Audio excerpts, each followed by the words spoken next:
Assalamualaikum warahmatullahi wabarakatuh. Kita jumpa lagi di Siti Fadilah Subari Channel. Mudah-mudahan Anda semua dalam keadaan baik-baik saja. Dan marilah kita bersyukur pada Allah Subhanahu wa Ta'ala bahwa untuk sementara COVID telah mereda di negara kita. Walaupun kita tidak tahu apakah dia akan datang kembali atau tidak, tak seorang pun tahu. Namun kita harus tetap waspada, terus gunakan prokes walaupun sudah tidak ada COVID. Alhamdulillah sekarang kita sudah level 1 bukan? Dan mudah-mudahan semuanya berjalan lancar, mal-mal buka dengan bebas, restoran-restoran buka dengan bebas, dan artinya ekonomi kita akan berjalan lagi dengan baik. Saudara-saudaraku yang saya cintai, sudah lama saya tidak berbincang-bincang kan? Ya, sekarang ingin berbincang-bincang. Kita memikirkan masa depan bangsa ini ke depan. Seperti kita ketahui saat ini tidak ada seorang pun yang tidak galau kalau memikirkan pendidikan bangsa. Bagaimana pendidikan bangsa kita ke depan itu seperti apa gitu. Dan saya ingat saya punya teman yang sangat kredibel untuk membicarakan pendidikan ini.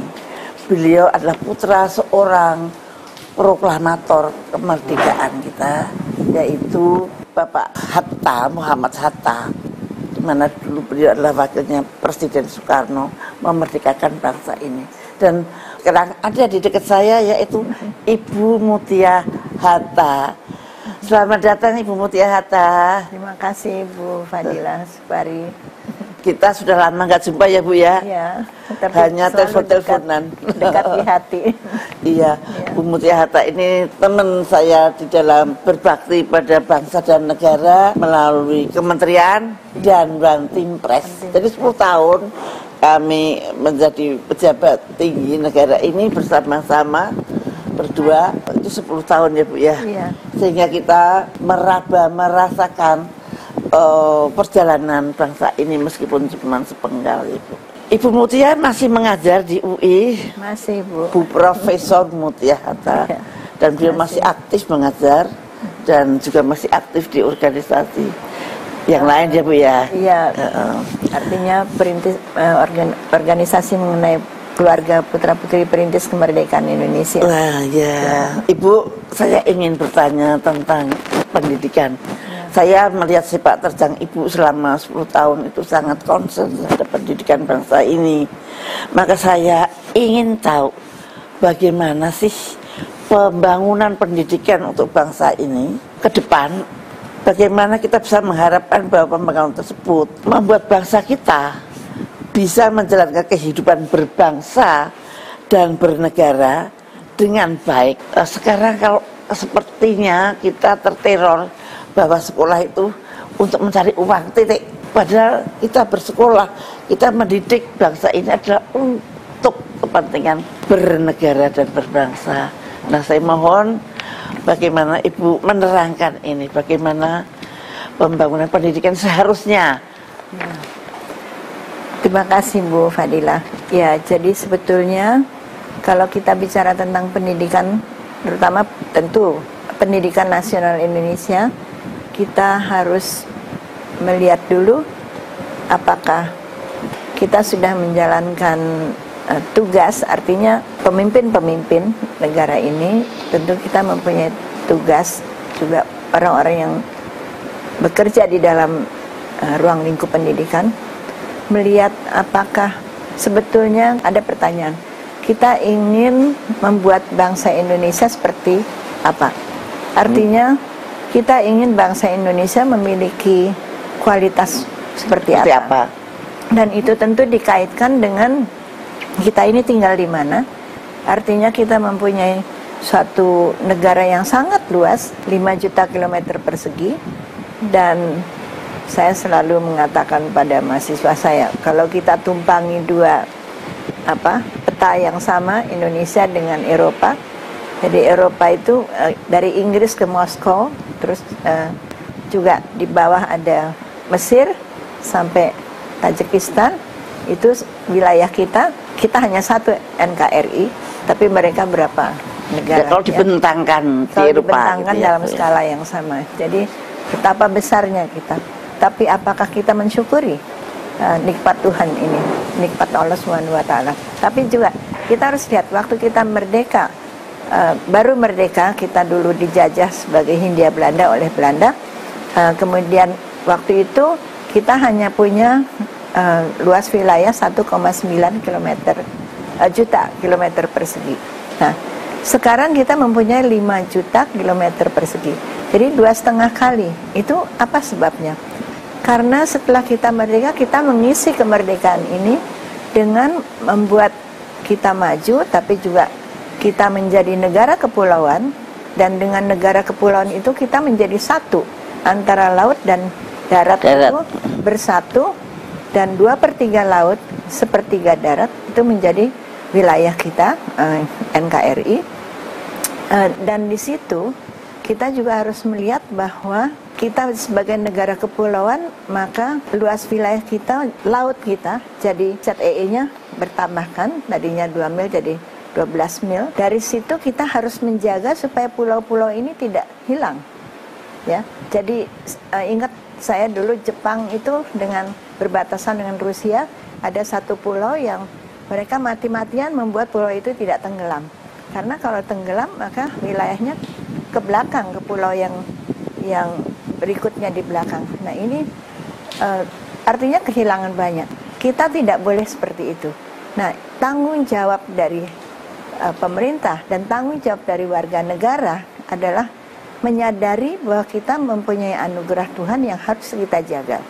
Jadi anak-anak dari muda, dari kecil itu ya mungkin kalau belajar geografi tentu dari saya sendiri waktu itu belajar dari SD. Nah, kita harus tahu bahwa kita harus menjaga tanah air ini jangan sampai tenggelam pulaunya. Karena kalau tenggelam kita mundur.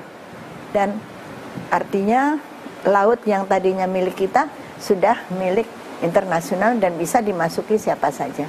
Dan kita harus menjaga ini.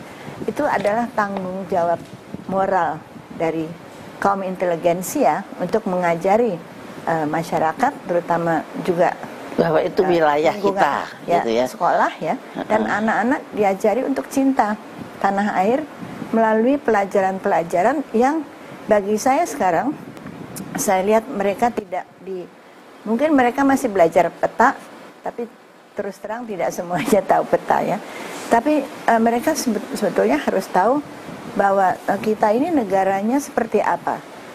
Bagaimana kita cinta sama Indonesia kalau kita tidak tahu negara kita sendiri ya? Kalau dulu kita masih sekolah itu ada ilmu bumi itu ya, ilmu bumi. Tapi sekarang sudah nggak ada lah ilmu bumi. Ya ada geografi, tapi isinya.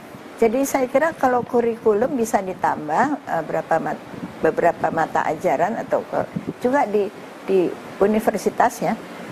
Beberapa mata kuliah, tapi isinya seperti misalnya kalau anak-anak belajar tentang Indonesia, anak SD, ini kita punya sumber daya energi, ya, energi dari apa? Minyak, ada kayu, ada batu bara, di mana lokasinya, dan kita bisa tahu apa yang kita miliki, energi dari macam-macam. Lalu arus ya, misalnya air terjun, arus laut, angin, itu kan semua energi. Apa yang bisa kita lakukan dengan energi itu untuk negara kita? Nah, makin lama mereka, makin bertambah usia mereka, sampai dengan SMP, SMA, kemudian juga nanti di perguruan tinggi, anak-anak itu harus tetap sadar bahwa kita bisa berbuat banyak dari apa yang kita miliki. Dan di situ mereka harus menyayangi Indonesia. Jangan membiarkan ada pulau tenggelam biarin gitu ya, biar saja. Itu berapa banyak ikan yang atau di dalam laut itu ada apa yang sekarang bukan milik kita lagi kalau pulau itu tenggelam. Ya, jadi hal seperti ini baru satu hal yang harus meningkatkan kecintaan pada tanah air, kebanggaan pada tanah air. Itu cinta pada tanah air. Ya. Belum lagi yang lain-lain, fauna flora dan Walaupun sekolahnya di luar negeri, tetap cinta tanah air. Belajar di luar negeri, menjadi orang pintar di luar negeri, kembali untuk membangun bangsa dan negara ini. Apalagi di luar negeri, kalau di dalam lingkungan yang sudah maju, teknologi digitalnya sudah sangat mudah diperoleh, pasti dapat pengetahuan banyak tentang Indonesia. Tapi berpikirlah, Indonesia bisa dapat apa? Anak-anak bangsa Indonesia dapat apa? Jangan dibiarkan saja begitu ya. Nah, jadi kita harus menjaga, merawat Indonesia, menjaga, merawat dan mengembangkan dan memajukan Indonesia. Itu 4 soal itu bisa dilakukan, tapi baru bisa benar-benar dilakukan kalau kita sudah mendidik anak dari TK cinta tanah air. Ya tentu dengan kemampuan pengetahuan mereka, ini bunga bagus, ini harus dipelihara, ini binatang yang bagus, ini serangga ini bisa membuat buah-buahan terjadi, seperti itu ya. Jadi hal-hal seperti itu dulu namanya ilmu hayat, tapi sekarang ini apakah pendidikan yang ada, apakah sudah cukup untuk supaya anak-anak mencintai tanah air? Kalau saya lihat kaum milenial yang menonjol, mereka sangat mengagumi pendidikan luar negeri, seolah-olah pendidikan dari luar negeri itu pasti hebat, pasti dan itunya seolah mereka sepertinya kok kehilangan kebanggaan dengan pendidikan di Indonesia sendiri. Dan ini yang saya lihat, mudah-mudahan perasaan saya salah, dan ini sangat membahayakan untuk bangsa kita ke masa depan. Nah, Bu Mutia, apakah yang Anda lihat dengan cinta tanah air ini dulu? Saya melihat bahwa di dalam kurikulum ada yang sudah tepat, tapi masih banyak juga yang harus ditambah. Jadi disempurnakan. Ya. Karena bagaimana kita bisa mencintai Indonesia kalau kita tidak misalnya melihat apa yang ada di Indonesia ini. Tentu kita sekarang sudah mempunyai teknologi yang membuat kita terbuka pada berbagai video. Ya. Tapi melihat video itu saja harus tidak cukup, tapi harus juga diberi arahan dari sekolah, dari guru. Ya. Artinya ini serangga yang ini menghasilkan madu. Ya. Apa gunanya madu? Dan kemudian juga serangga yang ini untuk menahan supaya tidak ada kerusakan yang lain. Ada serangga yang merusak, tapi ada juga yang menolong, gitu ya. Kemudian juga kita mempunyai teknologi yang tradisional yang harus dijaga, kearifan lokal. Ya. Jadi di situ kita juga ya, anak-anak harus tahu. Anak-anak itu tahu apa tidak bahwa kita ini mempunyai sedikitnya 6 ekologi, sedikitnya ya. Ada hutan, ya, kawasan hutan, ada persawahan yang di dataran rendah, ada kawasan pantai, ada kawasan stepa, ya. Kemudian juga ada kawasan bakau seperti itu, ya, dan juga rawa, ya. Itu semua ada ekologinya masing-masing. Padahal tidak ada di dalam kurikulum ya. Ya seperti itu harusnya anak-anak tahu tetap bahwa itu semua berharga. Jadi Indonesia ini, mereka jadi sayang pada Indonesia. Indonesia punya segala macam gitu. Coba kalau kita lihat Swiss jaya dengan coklatnya. Tapi kan Swiss tidak punya tanaman coklat. Kita punya. Begitu banyak kita tersebar di seluruh Indonesia. Kenapa kita tidak berpikir bahwa Indonesia juga bisa bikin coklat seperti coklat Belgia? Coklatnya dari kita ya. Iya. Kita kalau beli ke Swiss. Nah, makanya itu. Jadi jangan kagum sama negara lain sebelum kita berpikir kita punya lebih dari itu. Jadi Swiss itu membeli dari macam-macam. Itu yang harus kita pompakan terus kecintaan pada anak-anak milenial. Bersyukur, mencintai, membuat kreativitas. Pada waktu mereka SMP SMA, mereka dalam latihan-latihan itu akan berpikir. Bu Mutia, yang namanya mencintai itu sanggup berkorban. Ya. Mencintai itu sanggup membela dan mencintai itu, tidak mau kalau yang dicintai itu diinjek-injek orang. Nah, dengan berangkat dari cinta itu, cinta tanah air, maka itu juga bisa menggali suatu perasaan-perasaan yang handar beni yang memiliki negeri ini. Jadi akan marah bila negerinya dilatihkan orang, akan marah bila negerinya akan dijajah orang dan sebagainya. Nah, itu satu pendidikan yang sebetulnya sangat penting. Saya sangat terus terang sangat prihatin melihat perkembangan akhir-akhir ini, di mana isu pendidikan tidak pernah muncul. Memang kemarin kan isunya isu COVID, tapi isu pendidikan itu sama sekali tenggelam. Malah bahkan mengikuti isu COVID, tidak mengatakan misalkan walaupun semua di lockdown, nah kalau pendidikan di lockdown itu bagaimana supaya gini-gini, enggak. Semua nurut aja di lockdown, sekolahnya enggak, tidak menatap muka dan sebagainya. Nah itu dia, maka saya sangat prihatin untuk bagaimana pendidikan kita ke depan. Itu makanya saya mengundang Ibu. Satu, harus dididik bagaimana harus mencintai negeri ini. Terus apa lagi Ibu selain mencintai? Kalau saya melihat cara mencintai negeri ini lewat video-video, sudah ada tayangan, tapi tayangannya harus terarah. Jadi bersyukur kita memiliki ini di negara kita. Itu apa yang bisa diberitahu. Tapi juga kita juga harus menjaga bagaimana cara menjaga tanah air kita. Dan, juga mencintai itu menjaga ya. Iya. Jadi dan juga bagaimana orang Indonesia memelihara tradisinya. Tradisi, misalnya dulu kita mempunyai perahu-perahu pinisi kan, sekarang kayu-kayunya sudah berkurang. Bagaimana menanam kembali? Kehebatan pinisi itu apa? Bisa dilihat di video. Saya sendiri juga pernah kesana bikin foto-foto. Ya tentu saya bukan ahlinya, tapi seperti inilah orang-orang yang ahli-ahli membuat wartawan atau wartawan tentang alam, tentang kehidupan manusia itu.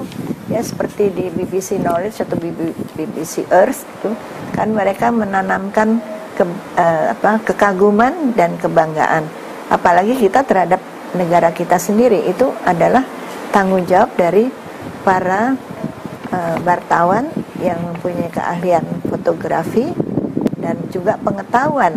Itu saya kira ini sangat penting. Atau orang-orang yang ilmuwan-ilmuwan yang juga menyampaikannya lewat visual. Sekarang banyak sekali visualnya.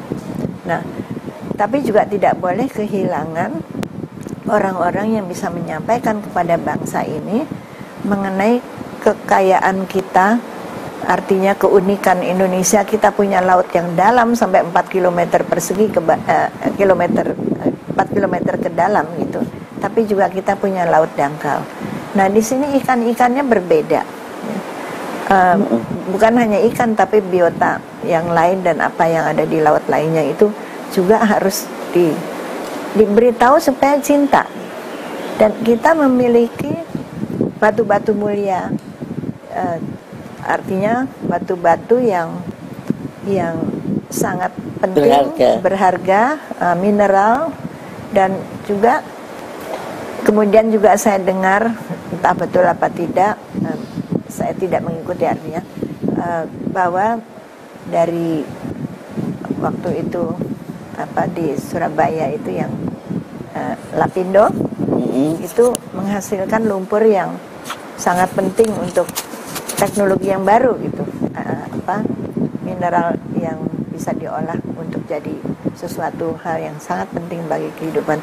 Nah, saya tidak menguasai itu, tapi hal seperti ini harus dipelajari terus dan manfaatnya apa bagi. Jadi kita tidak hanya menghujat, tapi juga ada tanggung jawab dari rakyat untuk menjaga, memelihara, merawat itu. Ya. Dan artinya juga pemerintah tidak boleh sampai lalai, artinya Pemda ini kan banyak sekali provinsi ke bawahnya gitu.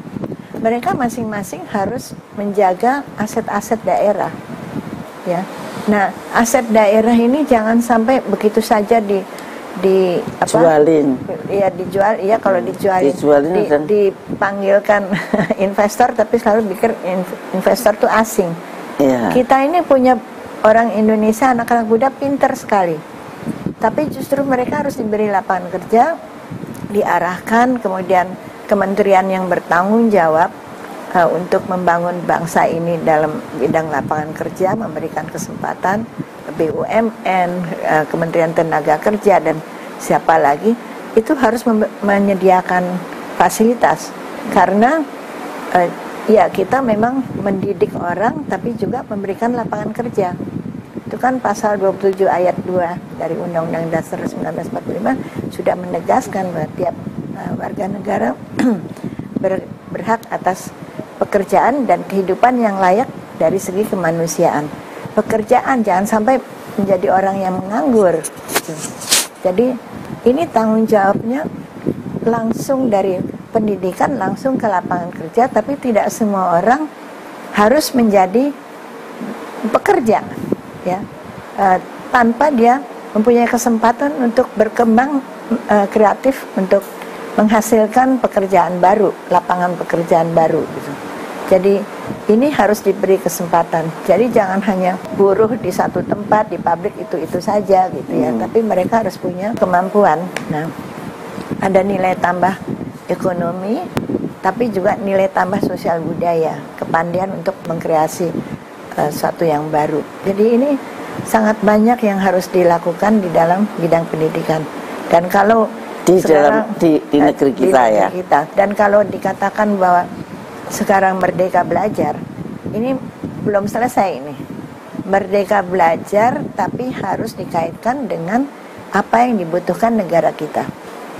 Kita ini punya laut Bung Karno dulu sampai pernah bilang begini, ya, kita tidak perlu bikin sekolah kalau Anda itu sudah jadi pinter tapi tidak bekerja untuk membangun negeri ini.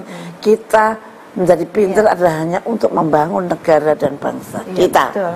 Nah itu ya, saya juga mengatakan begitu. Oh ya. Nah sekarang sudah layar-layar yang harus kita ingatkan kembali pada para milenial bahwa Anda harus pinter, Anda harus cerdas, karena Anda dibutuhkan oleh bangsa dan negara ini untuk nasib bangsa dan negara ini ke depan. Negara ini sangat kaya raya, butuh pemimpin-pemimpin dari milenial yang akan datang. Nah kalau yang sudah tua-tua nggak bisa kita bilangin kan Bu. Mudah-mudahan kaum milenial mendengarkan Ibu. Kalau generasi tua, ya saya melihat peranannya ada, artinya, tapi jangan bilang, oh kalau saya dulu begini, nah sekarang nggak kena tidak cocok. Ya. Tapi generasi kami membangun, merintis, tapi kalian yang menambah, itu yang menambah, yang mengembangkan, mengembangkan ya, menambah apa? Variasi. Nah saya ingin bertanya konsep pembangunan pendidikan nasional kita di antara pembangunan pendidikan dunia itu kira-kira seperti apa Ibu? Ya, kita harus, Indonesia itu harus tahu posisi negara kita di dalam pergaulan internasional, di dalam lingkungan negara-negara lain di dunia. Kita harus melihat posisi kita bagaimana, dan kita juga harus melihat, mempunyai world view kita Indonesia, mempunyai world view pandangan tentang dunia menurut kita. Jadi kita ini di dunia harus melakukan apa, harus mendapatkan apa, untuk kita bisa apa. Ya. Kalau orang Inggris itu kan semboyannya British rules the waves. Jadi mereka dari dulu ditanamkan dari abad ke-16 sebelumnya juga bahwa Inggris Raya itu Inggris mengeksplor dunia. Bahkan mereka mengatakan ini milik kita, laut. besok pagi kita bangun, matahari terbit juga, masih milik kita. Jadi ini semua milik kita. Jadi itu menanamkan perasaan bahwa Inggris itu berkuasa, ya, karena mereka yang menguasai lautan, mereka yang tahu kemana, ya. Tapi jangan-jangan nanti ternyata sekarang kita tidak punya lagi, semua sudah milik asing. Nah, kita harus berpikir lain, ya, yang itu. Kalau itu British menjadi kerajaan besar oleh karena itu. Deutschland über alles, kata orang Jerman. Mereka juga berpikir harus Jerman itu harus ada di mana-mana, di atas semuanya. Jadi yang unggul gitu. Dan Cina itu juga saya mendapat catatan dari 400 sampai 337 tahun 400 sebelum sampai 337 sebelum Masehi, itu ada prinsip yang dipegang sampai sekarang, ya, bahwa kekayaan dan kekuasaan itu selalu harus bersama. Untuk kekuasaan, ya, dan kekayaan dalam suatu negara, ya, harus bersama dalam satu ranjang yang sama, gitu, ya. Jadi memajukan negara itu harus itu. Dalam memajukan negara harus bersama-sama. Karena kesejahteraan dan kekayaan itu harus jadi satu. Rakyat itu mempunyai tugas untuk membangun. Maka pemimpin itu ada di atas. Jadi pemimpin pucuk selalu yang dihormati. Pemimpin di bawahnya itu yang tidak bisa maju, tapi dia di bawahnya itu. Nah, administrasi yang memperkuat gitu. Nah, di sini kita melihat bahwa rakyat itu diperlakukan dalam paradoks. Mereka diwaspadai, diawasi, tetapi juga dibutuhkan untuk pembangunan. Jadi di satu pihak dimusuhi, yang satu didekati gitu. Nah, administrasilah yang mengatur. Nah, jadi kita lihat walaupun dulu kekaisaran, tapi sekarang sudah republik, sudah dalam kehidupan internasional di masa kini ada kerjasama internasional. Tetap saja kekuasaan dan ekonomi, kesejahteraan, kekayaan yang itu jadi satu. Dan makanya kita tidak heran kalau Republik Rakyat Tiongkok menginginkan kalau membantu suatu negara rakyatnya ikut bekerja sebagai buruh, tenaga kerjanya, ya, karena mereka bertugas untuk negara, untuk negara. Konsepnya bukan semuanya untuk negara, ya, gitu ya. Ya. Jadi mereka harus berada di mana saja. Ya. Jadi itu pun juga mengurangi jumlah penduduk Cina yang sampai 1 miliar itu. Mengurangi pengangguran, ya, di mana rakyatnya 1 miliar itu, ya. Jadi di samping itu kekuasaan kalau bisa ke seluruh dunia gitu. Saya sebagai dosen pernah di tahun 1990-an itu mempunyai mahasiswa dari Korea ikut kuliah saya. Lalu saya pernah menanyakan, namanya Kang, di negara Anda sistem pendidikan nasional Anda itu prinsipnya bagaimana membangun negara? Terus dia katakan Korea Selatan, ya, tidak memiliki aset sumber daya alam seperti yang dimiliki Indonesia. Jadi kita Korea itu mempunyai prinsip harus menguasai IPA dan matematika karena kita ingin berjaya di bidang pembangunan teknologi seluler. Dan dengan begitu kita bisa menguasai dunia. Nah, sekarang kalau kita lihat secara singkat saja produk Samsung menguasai dunia beneran, menguasai dunia apapun, ya. Jadi itu sistem pendidikan nasional menggiring mereka ke sana.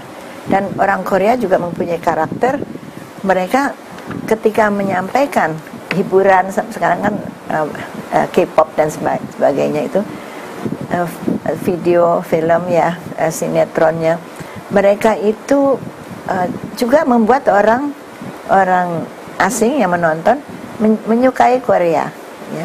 Jadi dengan begitu menyukai produknya, ya. Jadi ini kan pemikiran yang ke depan. Kalau kita harusnya begitu, kita mencintai Indonesia lalu membuat orang lain cinta Indonesia dan menguntungkan Indonesia. Nah, kalau kita tidak tahu, Tapi kan orang bangsa lain juga cinta loh dengan Indonesia, wong seneng sama Oh, iya. minyaknya misalkan, Iya. seneng sama emasnya misalkan. Nah itu apakah seperti itu? Itu juga produk kita, produk ya, negara produk. kita.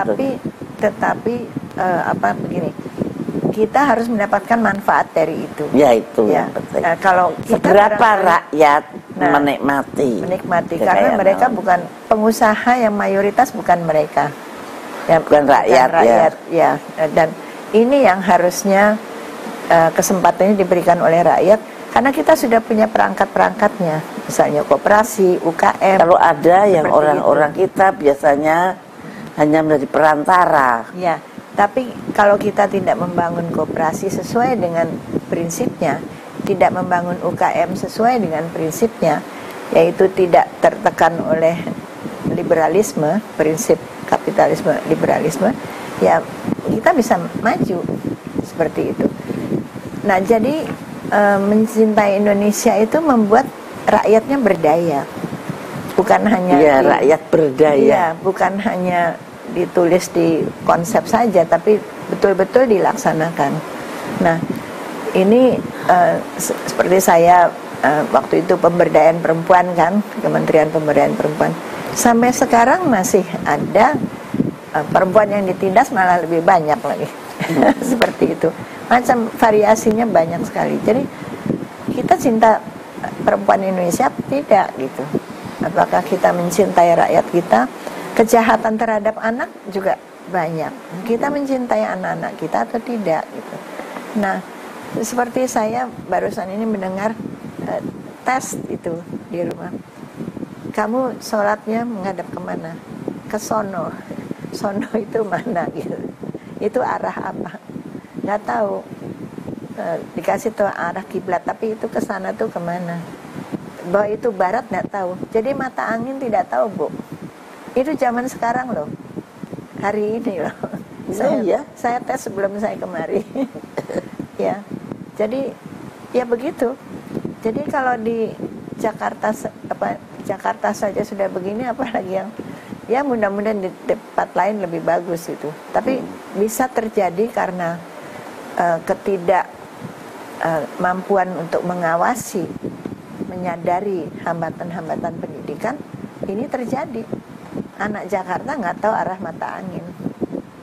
Lalu kalau misalnya di sini ada Bogor, di sini ada Jakarta, itu. Lalu kalau saya berada di Bogor, Jakarta sebelah mana? Tuh. Tanpa lihat peta, kira-kira kalau Bogor di sini, Jakartanya di mana? Apa di sini? Apa di sini? Apa di sini? Atau di situ? Ya, seperti itu. Nah, jadi dari kecil itu sudah harus diajarkan. Iya betul.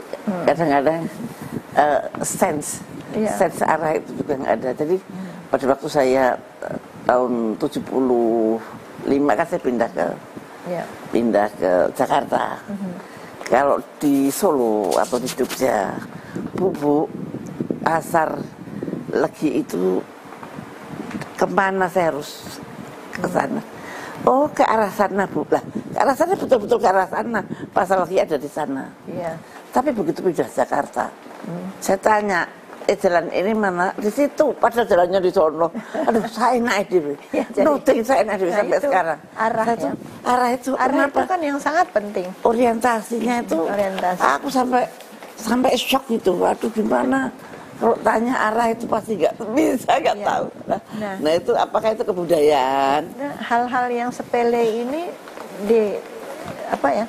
bukan dianggap sepele, padahal ini penting untuk pengetahuan tentang arah, pengetahuan tentang kondisi negara ini. Bahkan ada yang tidak tahu suku bangsa itu berapa, provinsi itu berapa kan? Ya ada yang nggak tahu ya. Jadi pendidikan nasional ini betul-betul harus diajarkan dengan baik. Maka saya bilang prinsipnya sudah ada tapi harus disempurnakan.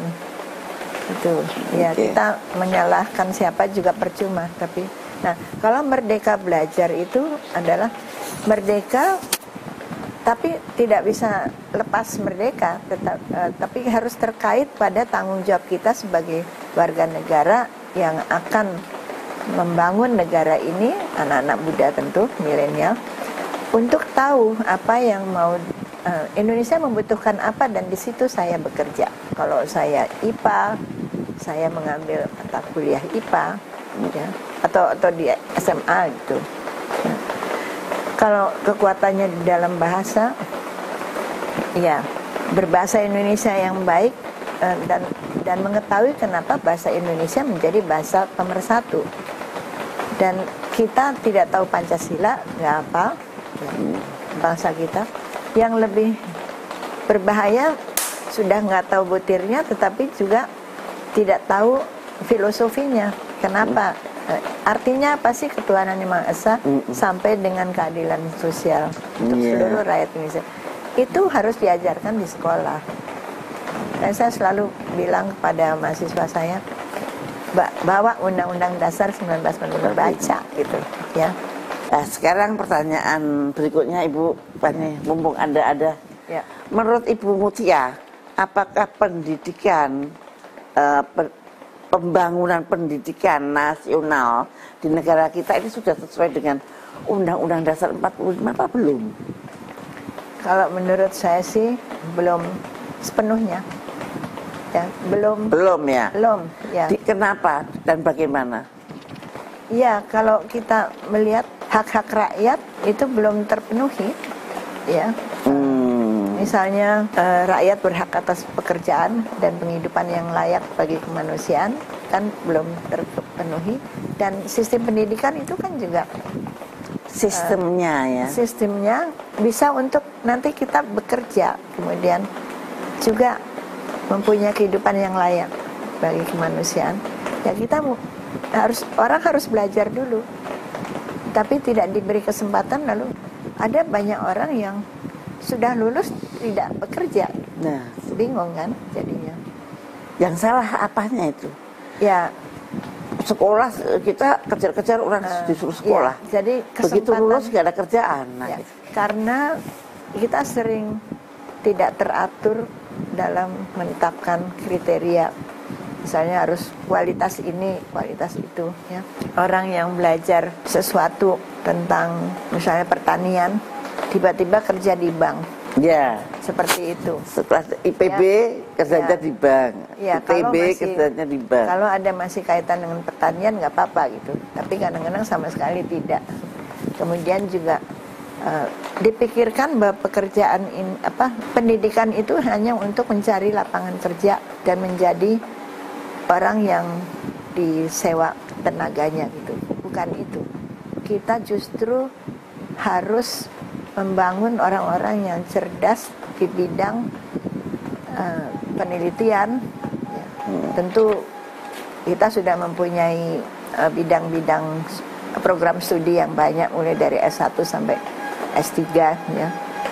Tetapi apakah kita sudah mempunyai wadah bagi orang-orang untuk melanjutkan? Ya, artinya wadah ini tempatnya merekrut orang yang punya keahlian apa, kemudian pembiayaannya untuk melakukan penelitian apa, seperti itu. Dan waktu itu saya mengatakan kita harus hati-hati, karena research itu ada research untuk individu yang di perguruan tinggi membuat S1, S2, S3 gitu ya, tugas akhir, research untuk latihan kemampuan meneliti. Tapi ada research yang untuk negara, ya. Dan itu harus mempunyai negaralah yang menyusun, mengumpulkan orang-orang pintar ini untuk melihat apa sih yang dibutuhkan Indonesia untuk diteliti supaya Indonesia bisa lebih maju. Misalnya berkaitan dengan gunung yang meletus, Ring of Fire, ya. Apa kita hanya menonton gunung meletus lalu diselesaikan, menolong korban? Tidak hanya itu, tapi apa yang terjadi di dalam bumi ini? Itu kan harus orang-orang pintar. Lah kalau gitu menurut Ibu Mutia, saya potong mas, pemerintah harus mengumpulkan orang-orang pintar untuk berpikir bersama, memikirkan apa yang dibutuhkan oleh bangsa dan negara ini, begitu ya. Bagaimana menurut pendapat Ibu Mutia dengan munculnya BRIN, di mana LIPI, Pusat Ilmu Pengetahuan justru dilebur, dimasukkan ke BRIN tersebut. Ya, saya melihat ini suatu kemunduran. Kemunduran ya. Karena saya juga pernah bekerja di LIPI, walaupun bukan ya. Saya sangat jadi miris hati saya. Ya. Itu kan LIPI itu yang bangun sedemikian rupa sehingga di situ ada pusatnya orang-orang pinter. Iya. Yang anytime bisa kita gunakan untuk kepentingan negara dan bangsa ini. Dan LIPI itu isinya orang-orang yang berpikir tentang negara. Ya, tentang negara membutuhkan penelitian seperti apa. Lembaga Ilmu Pengetahuan Indonesia. Sekarang dilebur gitu. Ya, dilebur dengan yang lain. Ya, itu menurut saya ada kerugian, tapi harus dikejar oleh yang lain ini. Bisa nggak gitu? Ya, kita belum tahu. Kita belum tahu sepak terjang BRIN nanti ke depan seperti apa. Mudah-mudahan Bu Mega cukup bijaksana dan Bu Mega, kita ini pada Bu Mega jangan sampai semangat LIPI itu sampai larut di dalam. Karena LIPI itu juga banyak orang-orang pinternya sangat berpengalaman, lalu mereka kemana gitu. Itu dia. Itu ya. Nggak ada ininya lagi. Ya, dan bukan hanya ilmu sosial tapi juga ilmu alam, ilmu teknologi, banyak sekali, dan mereka harus diberi kesempatan.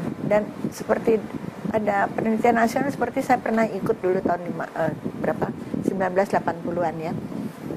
Misalnya waktu itu Presiden Soeharto ingin supaya kita bangsa Indonesia itu diteliti mengenai makanan non beras, makanan pokok non beras. Ya. Jadi saya juga sampai ke pedalaman Sulawesi Tengah, Mori, orang Mori ya. Saya dari Morowali masuk lagi ke dalam gitu, untuk melihat orang-orang yang makan sagu. Apakah mereka masih makan sagu? Nah sekarang udah nggak ada lagi yang makan sagu ya? Ya ada, tapi udah kalah sama beras. Sama Supermi. Supermi. Ya.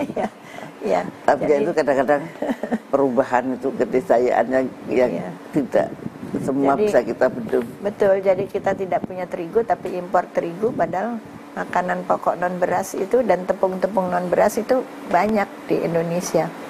Kalau tidak dirawat kan mati kan, hilang. Ada banyak pohon yang sekarang langka ya, karena tidak digunakan lagi, udah lupa gitu. Ya. Aduh ibu, saya kalau sudah mendengar penuturnya Bu Mutia dari dulu selalu sampai bengong dan sangat dalam. Dan itu semua sangat dibutuhkan untuk membangun pendidikan kita ke depan. Dan saya sangat senang sekali loh Ibu rawuh ke sini. Mudah-mudahan ini bukan yang terakhir, karena ini baru sebagian yang sepertiga dari yang saya rencanakan untuk mengeksplor apa yang ada di dalam pikiran Ibu tentang Indonesia ini. Dan kita nanti akan ngomong tentang kebudayaan adalah pendidikan dan sebagainya. Yang jelas bagaimana kita membangun karakter bangsa ke depan. Itu belum sempat dibicarakan. Aduh, saya senang sekali rasanya seger mendengarkan ilmu tentang pembangunan pendidikan. Dan mudah-mudahan juga mengingatkan pada saudara-saudara semua bagaimana kita semua harus memperhatikan jalannya pendidikan di tanah air ini. Jangan digegampang, karena pendidikan inilah yang menentukan nasib kita, nasib bangsa ini ke depan. Tanpa pendidikan yang tepat, tanpa pendidikan yang bermartabat, pendidikan yang beradab, maka akan banyak yang mengerikan kita hadapi. Tapi mudah-mudahan kita menjadi bangsa yang beradab dan bermartabat ke depan dan menjunjung tinggi kemanusiaan. Saya kira ungkapan-ungkapan Ibu Mutia tentang pendidikan sudah bersama-sama kita dengarkan, dan mudah-mudahan diperhatikan oleh pemegang kekuasaan negeri ini. Terima kasih, dan terima kasih telah menonton, dan sabar karena memang Bu Mutia pembawaannya memang lembut dan dia merangkainya selalu menggunakan yang sangat luas. Terima kasih para pemirsa, dan sampai ketemu lagi di kesempatan yang akan datang. Wassalamualaikum warahmatullahi wabarakatuh.